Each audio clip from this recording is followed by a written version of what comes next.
오늘 제목이 통촉하여 주시옵소서입니다. 오늘 읽은 구절이 모두에게 익숙한 내용일 겁니다. 좀 길었는데 제가 원래는 18장, 19장 내용을 다 인용하려다가 오늘 이야기가 그 다 포함을 하고 있었어요. 그런데 읽은 사람이나 듣는 사람이나 다 힘드실 것 같아서 제가 자제를 좀 했습니다. 아브라함이 소돔을 구하려고 여호와 앞에서 사정하는 그런 내용입니다. 내용도 내용이지만 대화체가 너무 간절하고 애절해서 긴 구절을 다 인용했습니다. 이렇게까지 상세한 기록이 성서 어디에 또 있나 싶을 정도로 아브라함의 간절함이 구구절절 다 기록되어 있습니다. 공손하게 말할 뿐이지 사실은 격하게 따지고 있습니다. 당신이 그러고서도 정의의 하나님입니까? 하고 말입니다. 여호와의 계획은 아랑곳하지 않고 그냥 소돔 걱정뿐입니다. 이 구절을 통해 저는 두 가지 주제를 생각해 봤습니다. 하나는 아브라함의 간절함이 나에게 주는 의미, 또 하나는 하나님과 대화를 한다는 것, 이 두 가지입니다. 아브라함의 간절함을 보면서 기록한 사람은 어떤 마음으로 썼을까 한번 생각해 봤습니다. 모세오경을 최초로 쓴 사람은 모세라고 믿는 사람들이 많고, 또 성사학자에 따라서는 모세 이후 이스라엘 왕국 시대나 바벨론 포로 시대일 거라고 하는 사람도 심지어 있습니다. 아무튼 사해를 둘러싼 이 지역은 고대부터 지금에 이르기까지 이스라엘 유다 민족이 다른 민족들과 항상 충돌해온 곳입니다. 아브라함 전성 배경은 기원전 2000년이고 그 이전이고 모세 출애굽은 기원전 1500년경입니다. 모세가 썼다면 500년 이상 입으로 전해져 온 이야기를 기록한 것이고, 심지어 이제 바벨론 포로 때 썼다면 1500년이 지난 이야기를 기록한 것입니다. 이렇게 오래된 이야기를 이걸 최초로 쓴 사람은 어떤 마음으로 기록했을까? 역사적 사실성에 초점을 맞췄을지, 대대로 이야기를 전해준 조상들의 소망과 염려에 초점을 맞췄을지, 19장에 나오는 소돔의 멸망과 롯의 후손 이야기에서 그 답을 찾았습니다. 19장에 따르면 소돔이 멸망한 불이 쏟아지는 그 내용인데, 소돔을 빠져나오고 나서 롯의 딸들이 아버지로부터 낳은 그 자식들이 이룬 종족이 모압족과 암몬족입니다. 사해 서쪽이 가나안 땅이고 동쪽이 모압과 암몬족 땅입니다. 동해를 사이에 둔 한반도하고 일본, 또 서해를 사이에 둔 한반도와 중국처럼 이 사해를 사이에 두고 늘 부딪히는 이들 종족에 대해서 저자는 아주 조심스럽게 서술한다고 봤습니다. 먼저 오늘 읽은 18장에서 아브라함이 이곳 사람들을 구하려고 얼마나 간절하게 여호와께 요청했는지 밝히고, 이 다음 19장 소돔 멸망 그리고 그 이후에 빠져나오는 이야기에서 모압족과 암몬족의 혈통에 대해서 이야기합니다. 소돔을 구하는 것은 실패했으나 그때 불의한 자들은 이미 다 멸해졌고, 거기서 벗어난 모압과 암몬족은 그 당시 소돔의 불의한 자들은 아니다. 물론 혈통의 시작이 조금 불경스럽긴 하지만 그건 또 그 당시 사정상 봐줄 만하다. 어쨌거나 따지고 보면 먼 친척벌이다. 그래서 이게 좋다는 건지 나쁘다는 건지 친하게 지내라는 건지 또 피하면서 살라는 건지 애매한 관점을 보이고 있습니다. 이 저자는 아마도 종족 간의 정체성에 대해서는 명확히 선을 그으면서 함께 어울려 살기는 어려운 관계라고 규정하는 것 같습니다. 그렇지만 완전히 안 보고 살 수는 없으니까 허구한 날 툭탁거리면서 지내지는 말고 웬만하면 더불어 잘 지내보라는 그런 의중이 담긴 게 아닐까 하는 생각이 들었습니다. 또 한 가지 애매한 점은 도대체 의인은 어떤 사람인가 하는 것입니다. 10명의 의로운 자만 구하면 되는데 어떤 자가 의로운가에 대한 구체적 설명이 없습니다. 롯의 집 앞에 사람들이 몰려와서 방문한 사람들을 내놓으라고 협박을 합니다. 그 무리에 대항해서 롯 편에 서주는 사람을 의인이라고 말하는 건지, 아니면 그냥 소돔을 빠져나올 때 단순히 따라 나서는 사람을 의인이라고 하는 건지 정확히 파악할 수가 없습니다. 뭐 어떤 영웅적인 행동을 한다든지 대단한 능력을 가졌다든지 아니면 좋은 혈통이나 상당한 믿음을 가진 그런 사람을 의인이라고 말하는 것이 아니고 그냥 정신 나간 그 무리에 끼지만 않으면 되는 게 아니었을까 하는 생각이 들었습니다. 이웃에게 무례하지 않고 낯선 사람을 무작정 공격하지는 않는 그런 일반적인 대중이나 서민을 두고 의인이라고 한 것 같습니다. 그런 서민 10명도 찾기 어려운 소돔과 고모라는 과연 어떤 불의가 만연한 도시였을까요? 동성애나 문란한 성을 주장하는 사람들이 많습니다. 간과할 수야 없지만 이 관점은 더 중요한 사실을 놓치게 합니다. 그건 바로 이웃에 대한 그들의 난폭한 행동입니다. 동성애든 이성애든 그들이 요구하는 것은 일방적이고 강압적인 것이었습니다. 뭐 동의를 구한다든지 애정을 표현한다든지 그런 것이 아닙니다. 이웃인 롯에게 강요하는 행태나 낯선 방문자들에게 보인 난동은 인간 사회가 지켜야 되는 기본 상식을 벗어나는 아주 역겨운 짓이었습니다. 바벨론 포로 시기의 제사장이자 성령 충만한 예언자였던 에스겔은 예레미야처럼 포로기 전에는 유다 왕국 멸망을 예언했지만 포로가 되고 나서는 이스라엘 번창을 예언하고 모압과 암몬족 몰락을 예언하기도 했습니다. 그런 에스겔조차도 소돔 멸망의 원인에 성문란을 내세우지는 않습니다. 오히려 어려운 이웃에 대해서 무관심했고 교만했던 문제를 더 크게 삼습니다. 에스겔서 16장 49절 50절에 기록된 내용입니다. 새 번역입니다. 너의 동생 소돔의 죄악은 이러하다. 소돔과 그의 딸들은 교만하였다. 또 양식이 많아서 배부르고 한가하여 평안하게 살면서도 가난하고 못 사는 사람들의 손을 붙잡아 주지 않았다. 오히려 그들은 교만하였으며 내 눈앞에서 역겨운 일을 하였다. 그러므로 내가 그것을 보고는 그들을 없애버렸다. 지금 세상은 어떻습니까? 물질 만능 풍조가 판치고 개인과 국가 간의 빈부차는 자꾸 심해지고 이런 때에 어떤 불의가 나를 또 감싸고 있는지 아브라함처럼 여호와께 공손하게 맞짱을 떠서 의인 10명을 내세울 그런 용기와 노력이 과연 나한테는 있는지 이게 제가 생각해본 아브라함의 간절함입니다. 어쩌면 여호와가 아브라함과 대화한 것은 아브라함의 이웃과 사회에 대한 그런 책임감이 어떤지 시험한 건 아니었나 그런 생각도 제가 들었습니다. 이제 하나님과 대화한다는 것에 대해서 말해보겠습니다. 초식 동물들 같은 경우는 독초를 본능만으로 구별한다고 합니다. 인간도 아주 오래전에는 그랬다고 합니다. 일반인한테는 없는 다양한 초능력을 가진 사람들이 있습니다. 그런 경우를 보자면 또 하나님의 음성을 듣는 사람이 정말 있었고 지금도 있을 수 있겠다 싶기도 합니다. 그 문제는 저 같은 대다수의 사람들은 도대체 뭐가 뻥이고 진짠지 분간할 수가 없다는 겁니다. 그런 뻥이나 착각이 아니라고 쳐도 이런 능력만으로 종교와 신앙의 가치를 따진다면 기독교 외에 다양한 종교의 수행자들한테서 훨씬 더 많은 사례를 찾아볼 수 있습니다. 하나님이 이끌어온 역사의 자치보다 개인의 초능력이나 기적을 내세우는 이런 종교인들한테 나의 삶을 무턱대고 맡길 수는 없는 겁니다. 초자연, 초능력, 그리고 기적에 대한 이야기는 어느 종교에나 나타납니다. 이런 개인적 능력을 강조한 종교나 종파는 역사를 돌아보면 잠시 반짝하고 쉽게 사그라들었습니다.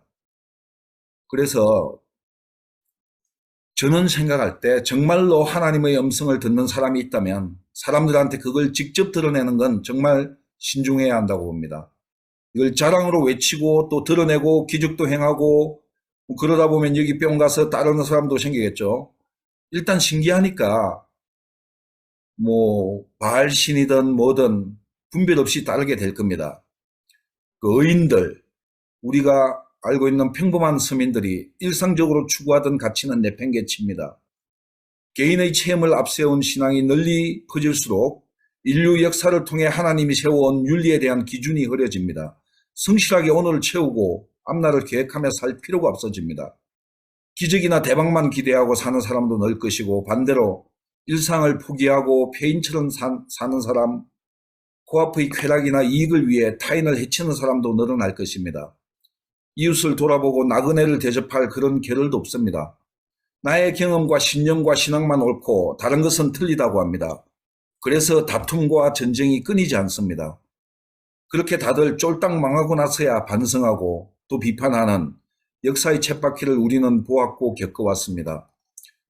살다가 보면은 신비로운 체험도 합니다. 간증도 많이 듣고요. 내가 접하는 신비로운 경험들이 내 간증으로만 가치가 생기는 것이 아닙니다. 내 삶 전체를 통해서 드러나고 또 그걸 지켜보고 마주한 사람들의 기록이 전해지면서 내가 겪은 신비로운 체험은 영적 또 역사적으로 가치를 얻습니다. 그게 성서 아닙니까? 이렇게 긴 역사를 간직한 성서의 신비로움에 한 사람 또는 소수의 짧은 시간에 만들어진 단편적인 이야기가 마구 더해질 수는 없는 거라고 봅니다. 예수와 바울의 기록이 긴 세월이 지나서야 겨우 성서로 인정받았듯이 지금 하나님과 나눈 개인적인 대화는 역사에 비추어서 후대가 판단하고 기록해 나갈 것입니다. 한 사람 한 사람 모두 각자의 신앙으로 열심히 신과 대화하려고 애써야 됩니다. 그 대화 자체를 자랑하기 위함이 아닙니다. 나 개인의 욕구와 신념이 또는 신앙이 신의 역사를 거스리지는 않는지 끊임없이 돌아봐야 됩니다. 오늘 제목에서 말씀드린 이게 사극의 드라마에 자주 나오는 대사입니다. 왕이 한마디 할 때마다 앞뒤 안 가리고 성은이 망극하옵니다 라고 외치는 소리가 있습니다. 그런 반면에 자칫 역적으로 몰릴지도 모르는데 오늘 말씀해 본 아브라함처럼 통촉하여 주시옵소서 라고 거듭 외치는 소리도 있습니다. 사실은 이게 다 역사적으로 고정된 내용은 아니라고 합니다. 어쨌든 절대자의 권력 행사를 접하는 신하들의 상반되는 대표적 소리의 반응을 나타낸 거라고 봅니다. 어느 소리든지 자신들의 이권을 위해서 외치는 소리일 수도 있고 왕에게 아부하느라고 그냥 아무 뜻 없이 내뱉는 소리일 수도 있습니다. 가난하고 힘없는 민중을 위해서 외치는 소리일 수도 있습니다. 어느 소리를 내든지 우리가 항상 생각해봐야 될 부분이 나는 어떤 소리로 하나님과 대화하는가 일 거라고 제가 생각해 봤습니다.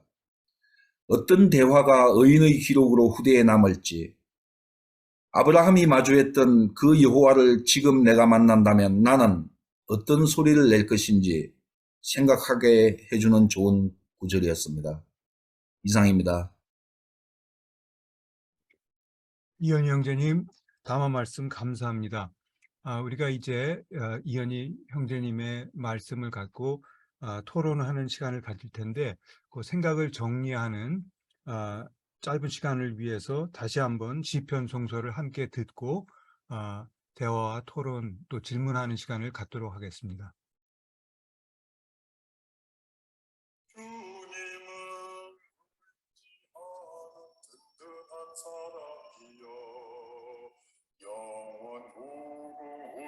솟은 시온산 닮았소라. 주님이 감싸주는 영원한 백성이여, 산들이 둘러주는 예루살렘 닮았소라. 의인의 땅 더럽히는 악한 권세 몰아내 비뚤어진 거짓의 길 악인들 벌하소서. 선하고 정직한 자 주은혜 베푸소서.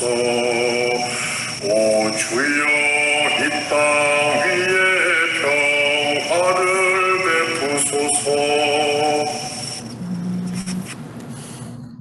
네, 오늘 담화 말씀이 통촉하여 주시옵소서라는 제목의 말씀이었습니다. 여러분들이 상당히 많이 들어보고 생각해 본 성경 구절입니다만 또 이현희 형제님이 오늘 주신 해석과 문제 제기는 또 상당히 특별한 것으로 들립니다. 이제 앞으로 이제 원하시는 대로 마이크를 켜시거나 손을 들어서 표시를 하시면은 제가 기회를 드리겠고요. 원하시는 모든 분들의 발언 기회를 드립니다만은 한번 발언하실 때 다른 모든 분들이 참여할 수 있는 시간을 확보할 수 있도록 한 2분 정도로 제한해 주시기를 부탁드립니다. 김웅재 형제님 먼저 손 드셨습니다. 예, 감사합니다. 깜짝 놀랐습니다. 이현희 형제님, 오늘 담화 아주 최고였습니다. 와, 정말 이런 담화를 듣게 될 줄이야. 생각지도 못했고요. 정말, 아니, 이건 어떤 설교 강단에도 뒤지지 않는 정말 기가 막힌 접근 방법이었고 또 적용이었던 것 같습니다. 감동받았습니다. 이현희 형제님 사랑합니다. 그런데 정말 보기하고는 너무 다르네요. 얼굴은 너무 이렇게 좀 약간 가가지고 저 사람이 어떻게 나하고 비슷한 연배지라고 좀 늘 의문이 들었었는데 정말 머리가 깊이 숙여지는 깊은 고찰과 성찰과 또 고민이 많이 다가왔습니다. 특히 마지막에 나는 어떤 소리로 하나님과 대화하는가. 와, 이건 정말 제 자신한테 너무 무겁게 주어지는 정말 그 죽비라고 하죠. 죽비 소리였고요. 한 가지 또 제가 이현희 형제님한테 감동받은 것은 소돔과 고모라 그 설화를 너무나 균형 있는 시각으로 바라봐 주셨다는 부분입니다.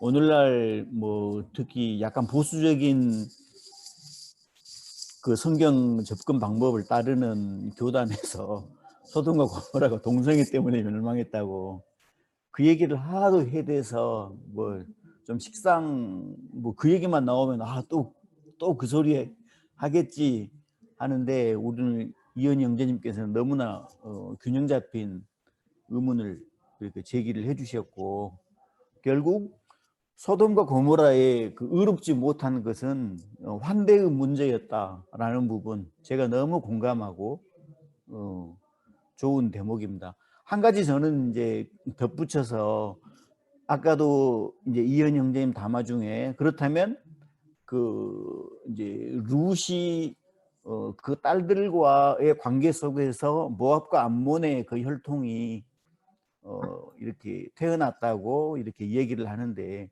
저는 사실 그 부분은 나중에 히브리인들이 갖게 되는 지나친 민족주의적이고 그래서 배타적인 혈통주의 이제 그런 거라고 많이 좀 연관시켜서 생각해 보아야 한다고 생각합니다.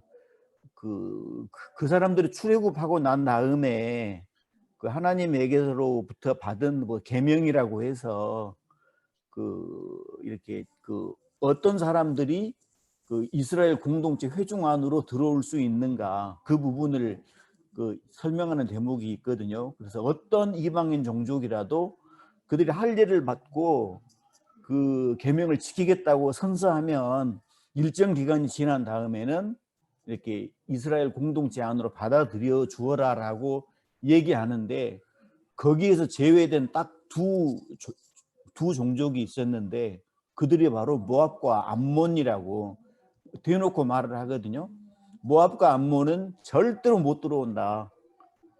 이런 식으로 그 두 종족을 아주 잔인하게 철저하게 이렇게 내치는 그런 모습들을 보게 됩니다. 그래서 어쩌면 왜 그러면 그들이 이렇게 절대 이스라엘 공동체 안으로 들어올 수 없도록 이렇게 하는가? 거기에는 여러 가지 이제 다른 이유가 있겠죠. 그런데 아마도 이 창세기에 나타나는 그 설화를 거기다 끼워 넣은 게 아닌가.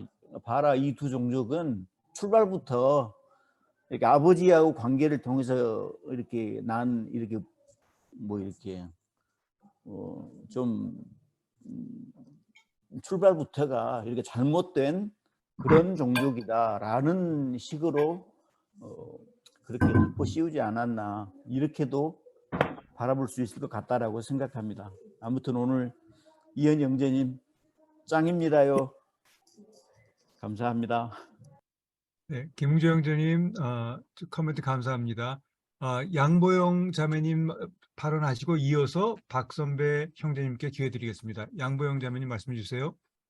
네, 오늘 이은희 형제님께서 말씀하신 거 저도 누가 지옥에 가나 누가 천국에 가나 그랬더니 지옥에 가는 사람이 교만하지 않고 진짜 남에게 배려를 안 하는 사람이 지옥에 가는 것 같아요. 왜 제가 증거를 하려고 그러냐면 요전에 조금 유튜브를 봤는데 어떤 증거예요. 어떤 인도인이 뉴저지에 사시는 분이에요. 근데 그분이 굉장히 닥터인데 돈을 많이 벌어가지고 차를 좋아해요. 그래서 제가 스포츠카를 12대를 갖고 뉴저지에서 아주 비싼 동네에서 큰 집에서 사는데 이 사람이 병에 걸려가지고 죽었었어요. 근데 죽었다가 살아나가지고 그때 이제 자기가 영이 떠가지고 인도에 있는 엄마하고 동생이 대화하는 걸 듣고 또 의사들이 자기가 막 죽었는데 막 살리는 거 그렇게 할 적에 그랬다 막 들었는데 이 사람이 그런 비몽사몽간에 지옥에를 갔다 왔어요. 근데 지옥에 가서 누구를 만났냐면은 자기 아버지가 돌아가셨는데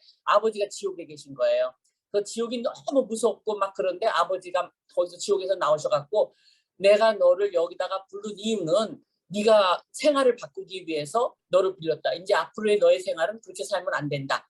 그래가지고 이제 이 사람이 그런 눈을 떴거든요. 그리고 자기가 눈을 떠가지고 이제 이 사람은 크리스찬인가 이런 것도 없어요. 근데 너무 회개를 하고 그리고 자기가 이제 차를 다 팔아갖고 도요타 캠리 한 대 댕기고 또 집을 갖다 조그맣게 줄여가지고 이사 갔다고 그렇게 이제 간증하는 걸 듣고요. 제가 왜 여기서 남을 배려 안 하는 사람이 지옥에 가냐면 부자와 나사로 있잖아요. 창세기에. 그래서 부자가 나사로가 그지가 자기네 집에서 굶어 죽게 했으니까 그걸 보면서 이 사람이 안 줬으니까 그렇게 정말 지옥에 가는 거예요. 그러니까 우리가 지옥에 가는 이유가 교만한 자하고 남을 배려하지 않는 자, 정말 이런 사람이 지옥에 간다고 제가 생각하고요.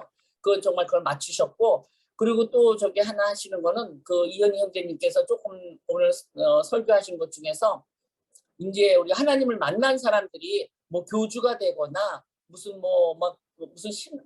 창조주 이단 교회를 만들거나 그런 게 아니고 하나님을 만난 사람들이 굉장히 많으신데 그분들은 하나님이 살아계시다는 것을 증거하고 간증하려고 하시는 거예요. 그래서 하나님이 나타나는 방법이 3가지가 있는데 하나님의 행동으로 보여주시고 그다음에 계시하시고 말씀하십니다. 이건 저도 그걸 경험했는데 그 책에서 보면은 많은 경험하신 분들이 그 3가지로 하셨다고 그래요.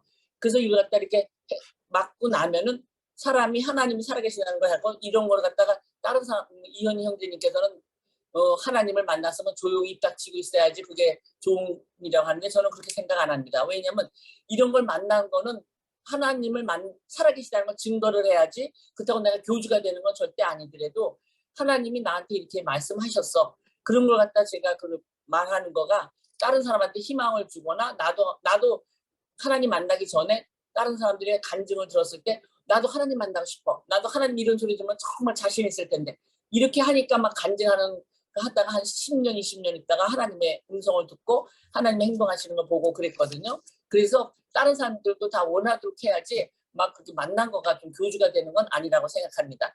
그래서 제가 하나님이 저한테 말씀하신 건 저도 많이는 못 들어요. 딱 한 번 들었는데 이제 제가 우리 아들 걱정 같은 거 할 적에 아직도 나를 믿지 못하느냐 그런 소리를 한 번 들었어요. 굉장히 정말 그거는 웅장하면서 울려 퍼지면서 말씀하시는데 그래서 저는 그 소리를 들었을 때 지금까지 10년 전에 들은 소리인데 항상 걱정거리가 되는 그 생각이 나면 마음이 굉장히 편안해져요. 그러니까 하나님 말씀하시는 자기 경험하시면은 진짜 대담해지고 마음이 편해지고 이 세상 걱정거리가 하나 없어진다는 것을 알려드립니다.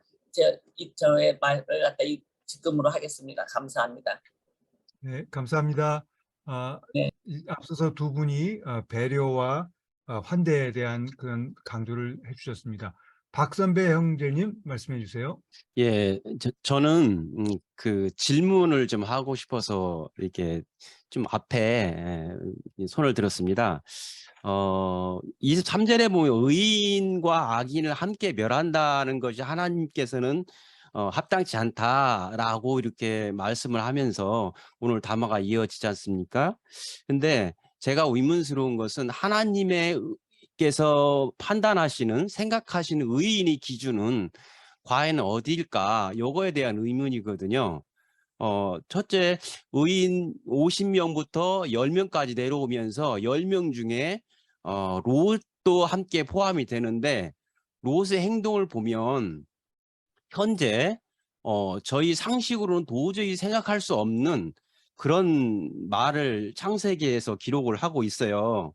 내게 남자를 알지 못하는 두 딸이 있도다. 내가 간청하노니 그들은 너희에게로 데려가서 너희 눈에 좋은 대로 그들에게 행하고, 이 사람은 나의 지붕 그늘 아래 들어왔으니 그들에게는 아무 짓도 하지 말라. 요런 아버지로서 말도 안 되는 그런 이야기를 하고 나그네, 어쩌면 천사라고 할 수도 있는데 천사를 그 영접을 하고 베풀죠.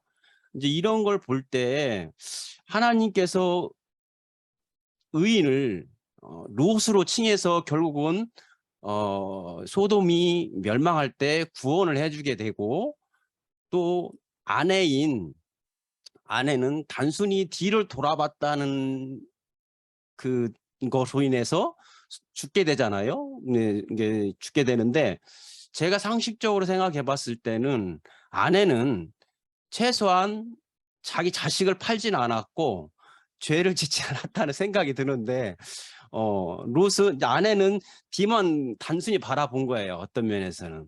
그런데 하나님은 그를 멸하게 됐고, 롯은 자기 딸 팔으면서까지 의인이라고 해서 목숨을 건졌는데, 하나님이 생각하시는 의인은 어떤 기준을 가지고 의인으로 칭했을까? 이런 생각을 제가 많이 갖고 있었어요. 책에서도 보고 또 주위에 있는 사람들한테 한번 어떻게 생각하는지 물어봤는데, 성경을 문자적으로 봐서 그런지 답을 내주지를 못하더라고요. 답이라는 것은 뭐 자기 의견이죠. 자기 의견을 낼 수 있는 부분이 없더라고요. 그래서 오늘 약간 좀 이 본문 오늘 담화하고 좀 옆으로 갈 수도 있는데, 하나님께서 생각하시는 이 주제에 대해서 의인의 기준은 어떨 것일까? 좀 의견을 묻고 싶어서 마이크 들었습니다. 예. 네, 감사합니다. 굉장히 많은 생각을 요구하는 그런 질문이 아닌가 생각됩니다. 이현희 형제님께서는 담화를 통해서 그 의인에 대한 생각을 일단 밝혀주셨던 것 같아요. 무슨 특별한 영웅이나 그런 사람이라기보다는 상식적이고 이렇게 잘못에 쫓아서 잘못을 저지르지 않는 그런 사람이었을 것 같다라는 말씀을 주셨는데, 이렇게 성경 구조를 놓고 우리가 고민하게 되는 이런 순간에는 우리 정영민 형제님의 의견을 듣는 것이 어떨까라는 생각이 듭니다. 정영민 형제님 먼저. 그 부분에는 지성수 형제님. 예. 그거 제가 전공입니다. 그건 아주 간단한 문제입니다. 그게 동성애 신학에서 저도 동성애 신학을 보면서 간단하게 배웠어요. 한마디로 하나님이 말도 안 되는, 하나님이 아니죠. 천사 롯이 말도 안 되는 얘기를 하잖아요. 그건 오늘날의 윤리로 볼 때 그런 겁니다. 그러니까 그 당시에 이 동성애를 비난하는 사람들이 어떻게 얘기하냐면, 소돔과 고모라 봐라, 동성애가 이렇게 성에서 멸망했지 않냐. 그런데 그 당시에 하나님이 롯이 윤관을 얘기했어요. 그러니까 어떻게 되는 겁니까? 그 당시에 동성애는 안 되고 윤관은 되는 겁니까? 말이 안 되잖아요. 그런데 그 당시에 고대 윤리로 생각을 해야지, 고대 그 시대에 윤관이 허락되는데 동성애가 허락이 안 돼? 말이 안 되잖아요. 그런 얘기입니다. 그러니까 성서를 그 당시의 상황이 아니라 오늘의 상황에서 지멋대로 해석하니까 그런 질문이 나오는 겁니다. 이상입니다. 네, 지성중 형제님 감사합니다. 그래서 롯의 그 우리가 환대라고도 이제 해석을 하게 되는데, 롯의 그 응답, 롯의 응답을 통해서 질문 한 가지만 드릴게요. 질문. 예, 잠깐만 좀 제 말, 그, 정리도, 기회는 다 드리겠습니다. 예. 그래서, 롯의 대답을 갖고 이제 박선배 형제님이 질문하셨는데, 또 바로 롯의 대답을 갖고 이제 지성수 형제님이, 답을 주셨습니다. 네, 죄송합니다. 박광희 형제님. 예, 말씀. 예, 지 목사님 말씀 듣고, 역사라는 것이 성경이라는 게 쓰여진 게 이 시대 사람을 위해서 쓰여진 게 아니잖아요. 그러니까 당시 시대 사람을 위해서 쓰여졌을 텐데, 그러니까 우리가 시대를 거슬러 올라가서 그 시대의 문화와 풍습을 이해하려고 하는 것은 굉장히 중요한 것 같아요. 그러면 이제 결론적으로 얘기하자면 그 시대에 고대, 그러니까 아브라함이라고 하면 우리나라 지금 삼국시대나 뭐 고려시대가 아니라 단군 왕검하고 비슷한 시기예요. 왜 2300 몇 년이니까. 그럼 그 시절에 윤가는 뭐 허용이 되고 동성애는 굉장한 그 악으로 치부하는 그런 문화가 있었습니까? 그러니까 윤가는 윤리적으로 허용할 수 있고 동성애는 이건 절대 악이다라고 하는 그 시절의 문화라든가 그 시절의 잣대가 있었느냐는 얘기죠. 지성수 목사님도 여쭤보는 건데. 지금 제가 그 얘기 했잖아요. 바로 지금 박광희 형제가 얘기한 바로 그 얘기를 한 거죠.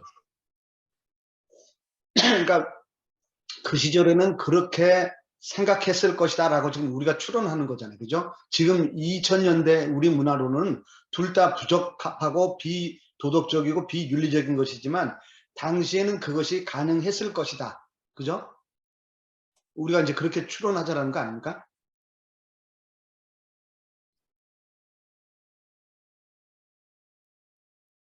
예, 오늘의 윤리와는 전혀 다른 시대였다라고 하는 거죠. 그리고 오늘날 동성애를 누가 뭐 컨뎀하는 거는 그건 후진국에서 하는 얘기지만 여하튼 그렇다는 거죠. 그 오늘의 그 보수적인 윤리로 그 당시에 4000년 전인지 뭐 5000년 전인지 그때를 해석한다는 것처럼 어리석은 일은 없다. 그런 얘기죠.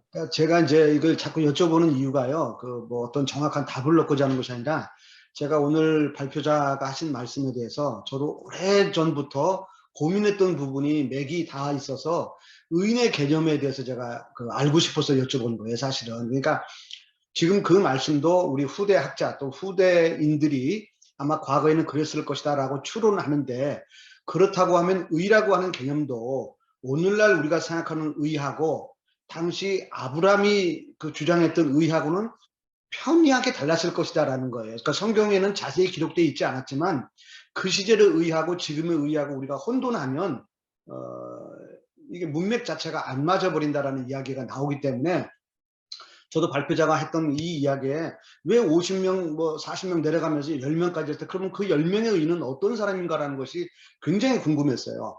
근데 다들 내가 주변 한 30년 전에 전도사나 목사들한테 물어보면 굉장히 추상적인 얘기를 하고 넘어가서 나도 막연하게 그렇다고 하면 악인과 선인으로 구별하지 않고 왜 의인으로 썼을까? 그 말도 굉장히 궁금했고 했는데 어떤 특정한 결론을 못 내렸어요. 그런데 오늘도 내 호기심, 영적이 됐든 지적이 됐든 이 호기심을 충족시키고 어떤 결론이 날 것 같지는 않는데, 다만 의인의 개념도 이 4000년 전하고 지금하고는 다르구나. 그렇다고 하면 우리가 믿음으로 말미암아 의롭게 된다. 이신칭의 한다고 하는 그 바울의 기독론 자체도 그러면 믿으면 우리는 의인이 된다고 하는 건데, 과거에는 그러면 그때도 믿어서 의가 됐는지 아니면 어떤 생활의 방편으로 일상성 속에서 친절하게 하고 교양 있게 하고 뭐 주변 사람과 잘 화합하고 이런 것을 우리가 선이라고 하는 것을 의로 여겼는지 등등 여러 가지가 제 머릿속에서 해결이 안 돼서 좀 여쭤본 겁니다. 좀 사설이 길었어요. 죄송합니다. 예. 예, 죄송하실 필요는 없고요. 좀 중요한 문제를 또 제기해 주셨기 때문에 물론 우리가 어떤 결론을 여기서 얻을 수는 없겠지만 또 각자가 또 사색할 수 있는 그런 포인트가 되지 않는가 생각합니다. 임원 형제님. 예, 박광희 형제님이 하신 말씀은 정말 공감하고요. 저는 그렇게 생각해요. 지금 박광희 형제님이 제기했던 그 문제에 대해서 그 어떤 신학자도 답을 주진 못했다고 생각합니다. 그러니까 저는 결국 신앙이라는 게 의로움이 무엇인가에 대해서 끊임없이 구도자적인 자세로 정진해 나가면서 또 우리가 경험한 삶을 통해서 또 시대 정신을 통해서 그러면서 아까 하나님의 음성을 어떻게 듣느냐고 했는데 저는 이 지구가 신음하는 소리를 듣는 게 하나님의 음성을 듣는 거라고 생각하고 있습니다. 죄송한데 문을 잠궈놨는데 열고 들어오셔가지고 다시 말씀드리겠습니다. 죄송합니다. 네. 여기 제가 잠깐 말씀드릴게요. 아까 어떤 분이 그 롯의 부인이 의인이냐 왜 그 죽어야 되느냐 그 얘기했는데요. 롯의 부인은 성경에 보면은 거기서 롯이 그랬잖아요. 뒤를 돌아다 보지 말라 그랬잖아요. 뒤가 뭐냐면 화려한 생활.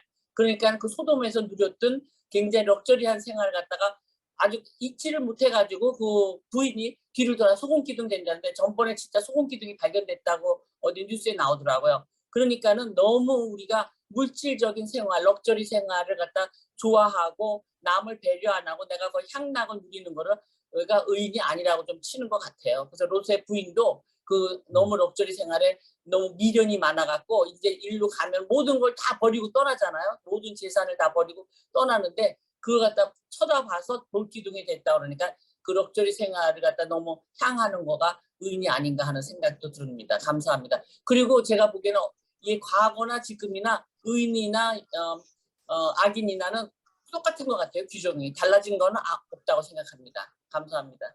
네, 감사합니다. 그러면요, 지금 그러면 꼭 그 럭셔리한 생활을 돌아봐서가 아니라 호기심 차원에서 돌아볼 수도 있잖아요. 궁금해서.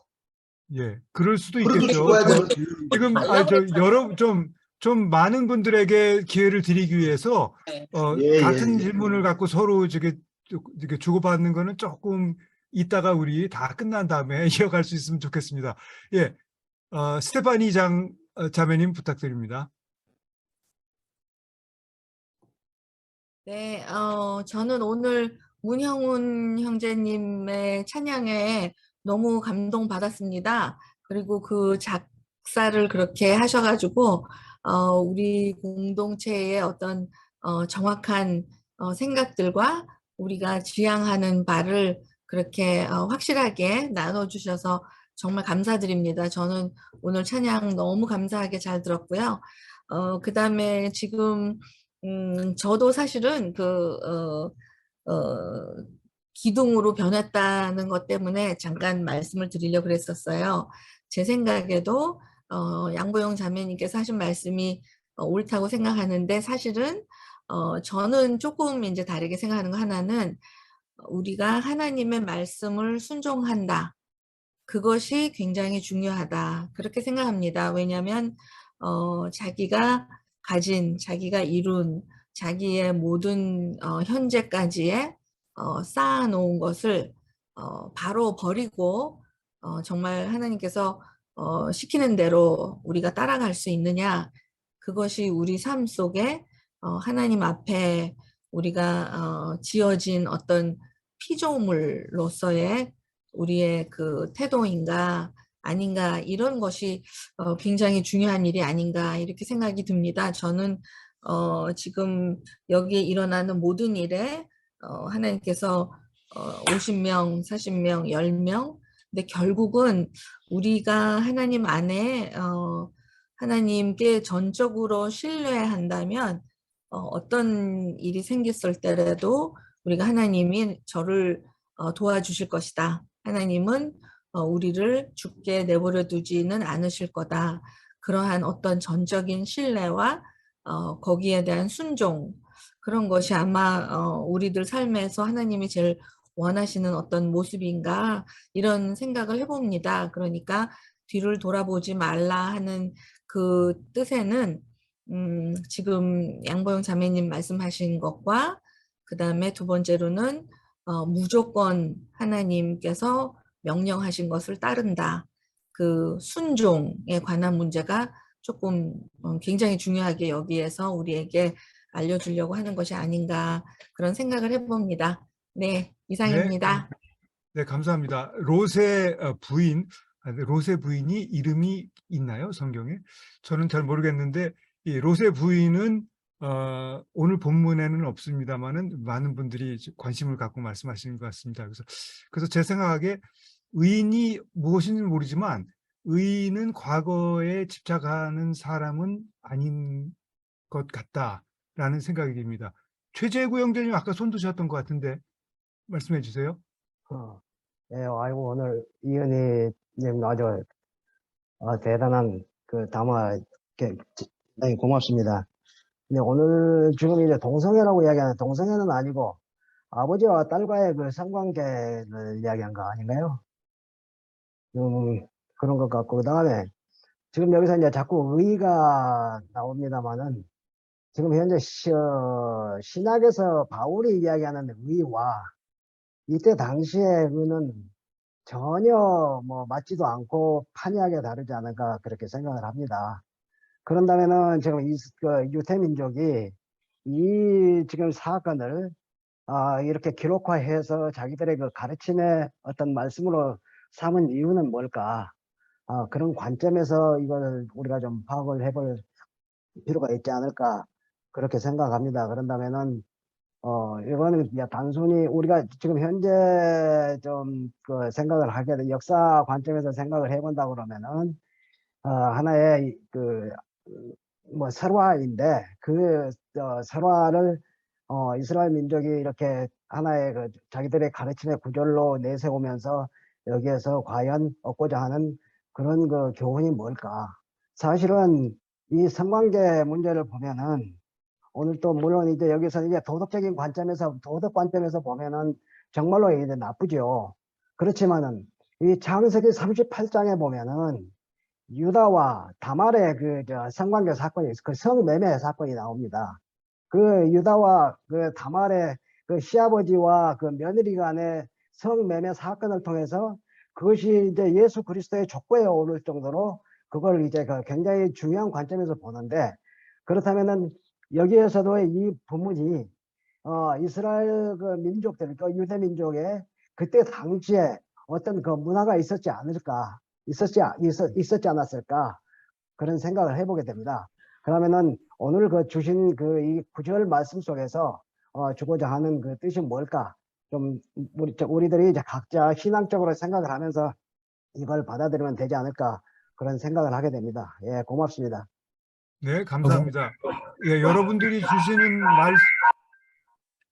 주시는 말씀들이 좀 공통적으로 겹쳐지는 부분이 그 시대의 구분, 다른 시대에 그 선포되었던 말씀이라는 점을 감안해야 된다는 것이 아닌가 생각됩니다. 예, 부산의 이승용 형제님 손 드셨는데 먼저 기회 드리고 그 다음에 정영민 형제님 부탁드리겠습니다.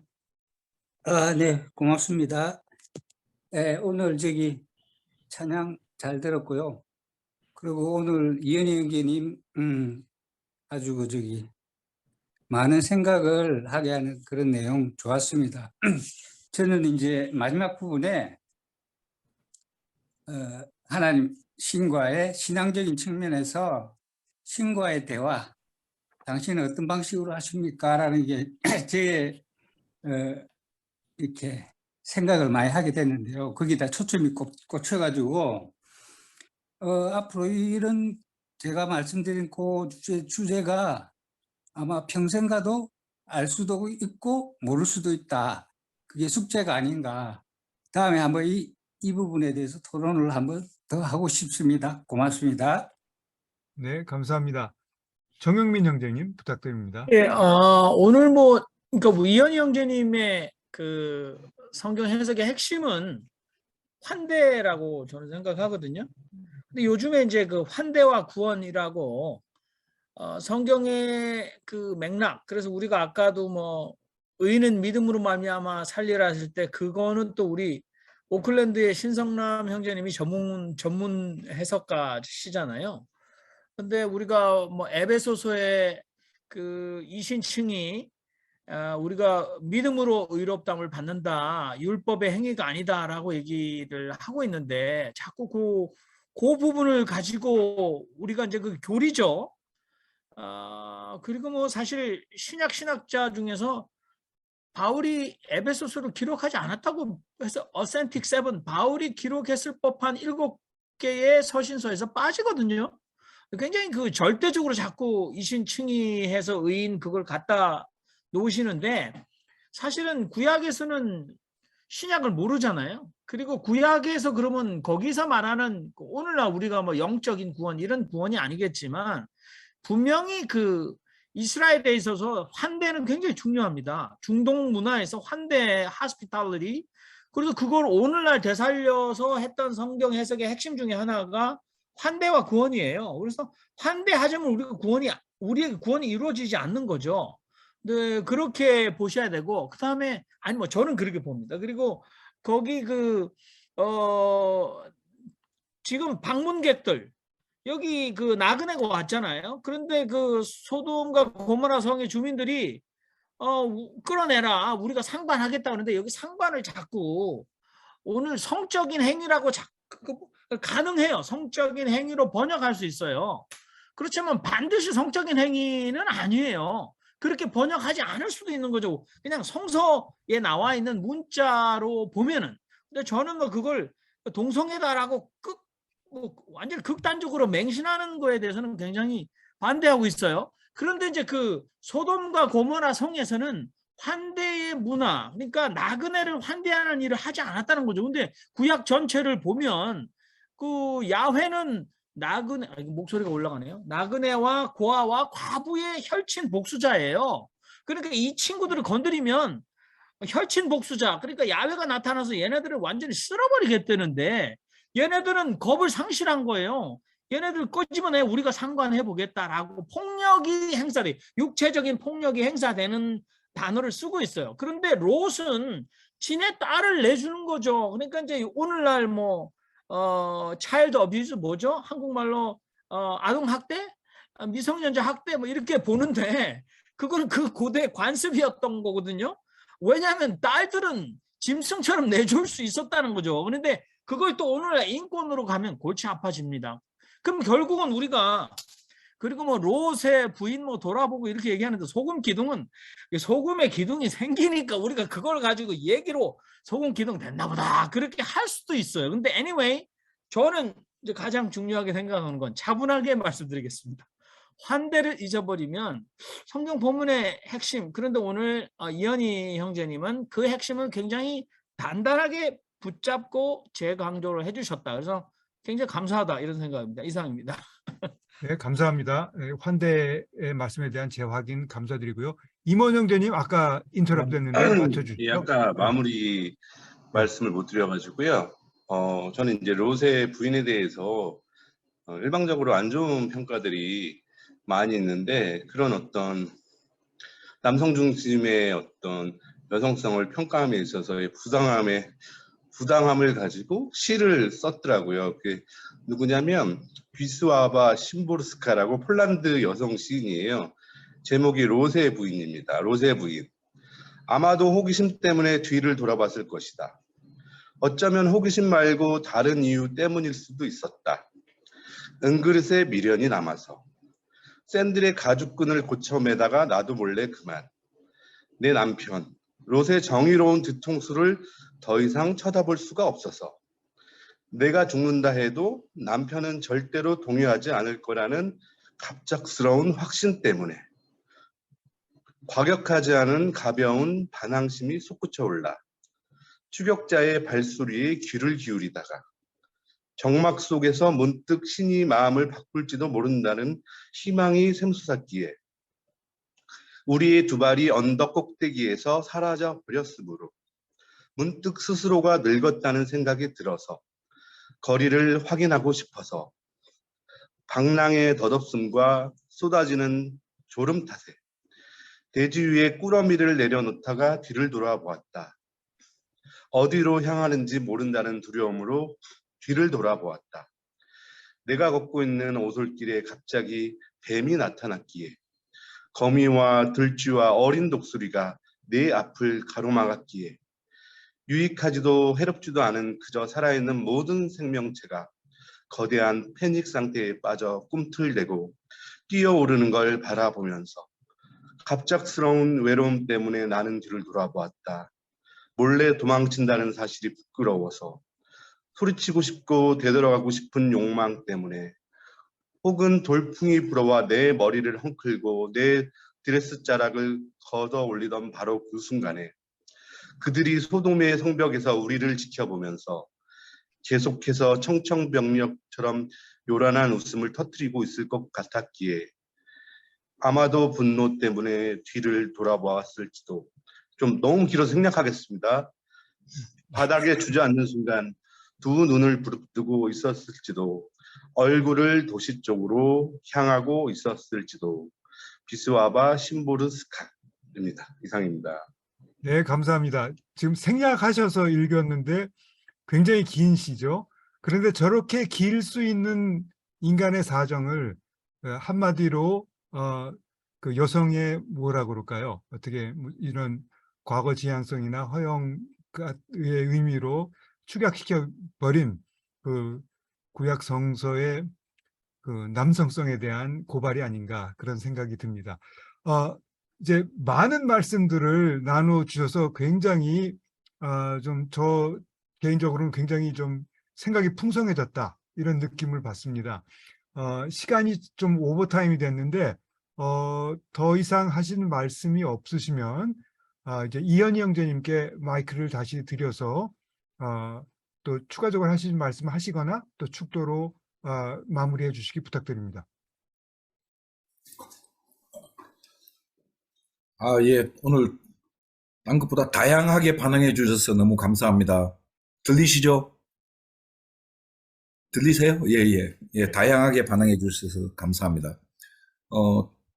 몇 가지, 제가, 모르시는 분도 있는 것 같아서, 그래도 감리교 신학대를 나왔잖아요. 근데 너무 내 개인 감성 위주의 말씀만 자꾸 전달하면은 학교의 명예를 실추시킨다는 저 옆에 여왕님의 이렇게 말씀이 계셔서 제가 조금 공부를 많이 했습니다. 오늘 담화는. 그래서 여러 가지를 많이 살폈는데요. 그런 과정에 몇 가지 이제 말씀을 하나 드리면은, 먼저 우리 최재구 형님이 말씀하셨던 이렇게 근친 상간의 문제다. 근데 그거는 소돔이 멸망하고 난 뒤거든요. 그래서 그 문제가 아니고 분명하게 성서는 멸망하기 이전에, 빠져나오기 이전에 있었던 문제가 뭐냐, 거기에 불의를 이야기하고 있는 거라고 저는 생각합니다. 일단. 그리고 우리 양보영 자매님 말씀하셨던 소금 기둥, 발견된 소금 기둥 가보면 사람 크기가 아니고요, 봉우리예요.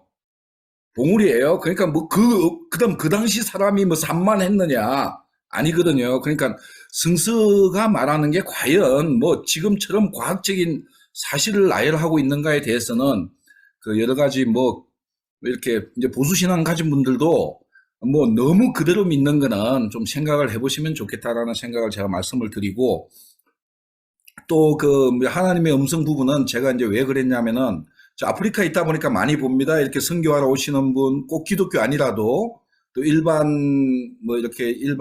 사회단체에서도 오는 경우가 많은데, 항상 이야기를 하는 게 회계 말고, 우리가 기독교에서 말하는 회계 말고 돈 문제, 회계 문제를 정확히 좀 하시라. 왜냐? 정말 잘하는 분이 계세요. 우리 지금 군산에서 여기 있다가 가셨던 군산에 이주하신 분, 그분도 하나님의 음성을 듣고 아프리카로 선교를 가야 된다. 문득 그 말을 듣고 부부가 보따리 싸가지고 태권도 하던 분이에요. 그래가지고 와가지고 선교를 하겠다고 흑인 한 동네 들어간 거예요. 들어가가지고 어쨌든 거의 10년 넘게 쫄딱 망해가지고 진짜 아무것도 없이 한국에 나가셨는데, 나가기 전에 저희 집에 좀 계셨지만은, 그래가지고, 그런데 이제 그분들만큼 착한 분들이 없어서, 문제는 그렇게 착하고 성실하게 하는 분들을 악용해서, 여기서 보면은 제가 지금도 보이는 사람이 많습니다. 그런 걸 위장을 해가지고 한국에서 오는 뭐 선교비나 후원금만 뜯어먹고 사는 사람들이 정말 많이 생겨요. 그래서 내가 뭔가 내 개인적인 경험만 이렇게 강조했을 때는 그거를 모방해서 사기치는 사람들이 많이 늘어나니까 제가 하지 말라는 말 안 했어요. 제가 조심해야 된다라고 제가 말씀을 드렸고, 예, 그래서 뭐 정말 신실한 분들은 대화하는 모습을 많이 전달해 주시면 저희들이 감사하죠. 또 신앙의 모습이니까. 뭐 말이 좀 뭐 길어졌지만은 좀 뭐 이번에 제가 꼭 드릴 말씀은 동성애 부분은 뭐 그 당시 윤리다 어쩌다 뭐 그냥 저는 깊게 생각 안 했으면 좋겠습니다. 뭐 쉽게 생각하자면은 그 창세기 내용을 가지고 그대로 뭐 그때 윤리를 따르고 뭐하고 하기가 복잡한 게요. 가인이 아벨을 죽이고 에덴 동산에서 쫓겨나가지고 밖으로 나갔어요. 그럼 누구랑 결혼해요? 하나님은 그 둘밖에 안 만들었는데 누구랑 결혼해요? 그러면 나가가지고 그러면 엄마냐? 아니거든요. 그리고 소음 기둥에 대해서 다시 한번 말씀드리면은 창세기를 쓴 사람이 정말 제가 이번에 읽어보니까 보통 똑똑한 사람이 아니에요. 그 다음에 진짜 하나님의 영감을 받았었다는 말이 맞을 수 있어요. 또 왜 그러냐면은 아까 하셨던 지금 우리 임원 형제님 말씀하셨던 그 긴 이현희 형제님 죄송한데요. 저기 너무 시간이 지금 오버되고 1분입니다. 다 끝났습니다. 담화를 한 번 더 하시는 것 같아요. 1분입니다. 예. 그것도 롯이, 예, 사실은 롯 부인이 죽어야 되고 사위들이 빠져나오지 못해야 돼요. 그래야 롯하고 딸들하고 관계가 맺을 수 있다는 거가 앞뒤로 논리가 맞으니까. 예, 한번 생각해 보시기 바랍니다. 이상입니다. 죄송합니다. 기도 부탁드립니다. 예, 축도하겠습니다. 과학기술이 발전해서 다들 멀리 떨어져서도 동시에 한자리에 모였습니다. 이렇게 달콤한 기술의 편리함에 기대어서 후손들에게 물려줄 세상을 살피기에 게으르지는 않은지, 명예와 상술의 이로움에 이끌려서 나도 모르게 의로움을 등지지는 않는지, 바로 내 옆에서 고통받고 실험하는 의인을 저버린 적은 없는지 조심스러운 마음으로 모였습니다. 이 조심스러움과 간절함이 여기 모인 이들 한 명 한 명의 영혼과 손끝에 그리고 아둘람 온라인 공동체의 앞날에 무한히 남아서 의로운 서민의 일상을 밝게 비추는 빛이 되기를 아브라함의 믿음과 예수의 소명에 기대어 축원합니다. 아멘. 아멘.